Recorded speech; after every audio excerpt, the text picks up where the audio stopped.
Hey folks, how are you today? Hope you guys are doing well. It is Monday, September 8th. Let's do a little video. I'm going to recap some trades for the day and also going to just talk about some things regarding derivatives trading.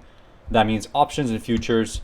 And I want to share with you at the end of the video, if you stick around, I'm going to share with you the risk management formula I use to calculate option prices based on the directional movement of the underlying. So today was a very interesting trading session. Now, we're still looking at live markets here, but I'm going to actually pull up a... Alright guys, so pretty much today I traded the 280 calls on the Qs. Those were the calls that were trading the highest volume. Generally, when you're looking at which options to trade, you want to make sure you're trading the options with the most liquidity. The higher the chances you'll get a decent fill if you're trading options that have good liquidity and that are being actively traded. Alright, so I traded these 280s, I traded the 270 puts for a scalp, and I actually intended to hold one of them a little bit longer, but I sold both at the same time by accident. Well, I did trade the futures contract as well, but you can see I had more success trading the options there. So that's pretty much it. There's the trade log. I had a few trades. You can see keeping the commissions pretty low overall, especially on the options contract. One thing you got to focus on when you're trading options, try to fill your orders within the spreads. Don't pay offers aggressively because you'll be removing liquidity only under some circumstances, using the adaptive algo a lot of the time. And when you're taking profit, definitely want to be selling options when they're in high demand. All right, let's continue with the video. I was getting long some of these 280 calls over here. Took some profits, got out, got into some puts, and then here I was scaling myself into these calls again because I was expecting a potential second leg up. So I managed to take some profit on this pop here, and then I got stopped out of the rest of the position for a break even, and that was my trading day.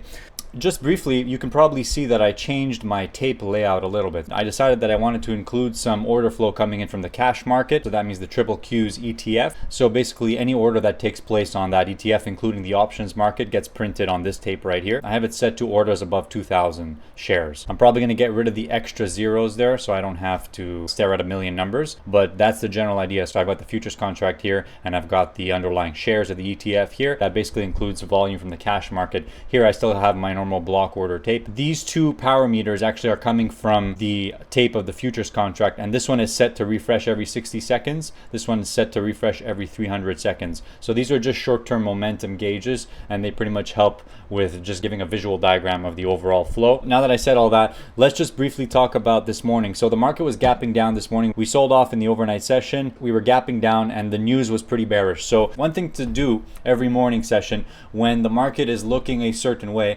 always just glance at the news sentiment. So go on CNBC or Yahoo Finance and look at all of the news articles that they've posted and try and give yourself a general consensus about what are they pushing. Are they pushing bearish news? Are they pushing bullish news? Or is it kind of mixed? So I noticed this morning the news was very bearish, just talking about the tech sell-off and everything. So I generally view it in a contrarian way.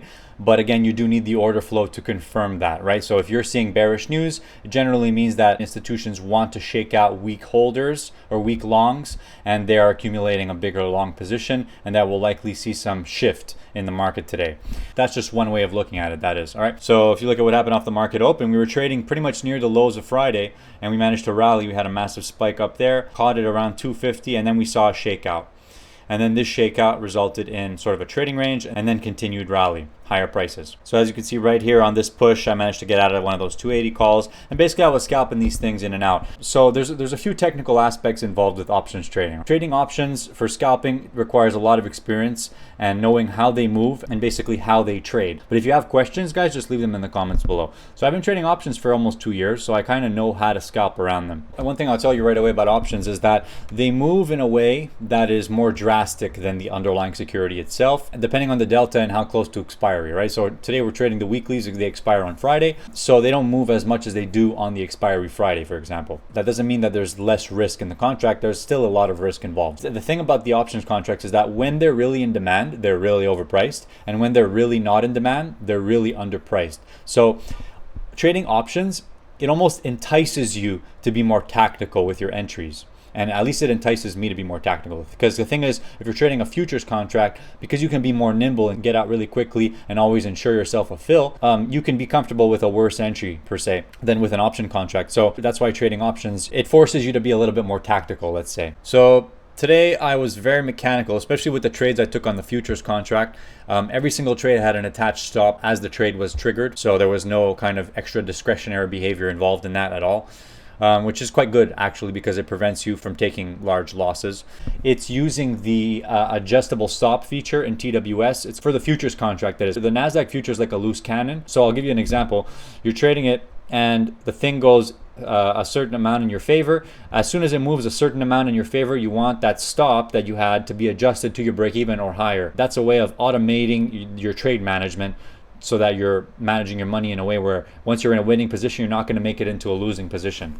Okay, I want to show you one occurrence where I was getting long these 280 calls. It was around 11 o'clock. We were seeing this sort of shakeout move, and I was interested in the fact that we were seeing this shakeout and that it was generally a good area to get long as they were shaking out a lot of weak traders. What's the point of price moves? A lot of the time, positions are either being transferred from the strong holders to the weak holders or from the weak holders to the strong holders. So in the case of a shakeout, generally positions are being transferred from the weak holders to the strong holders. So that's why it was a little bit of a tactical entry to be getting long some of these calls, especially on these shakeouts down to about this 250 around 11 o'clock. Now, I did have a stop on this position, and I did remove the stop temporarily because the shakeout was getting a bit exaggerated. Okay, so you're gonna see me get long here on the 280 calls again. See that fill?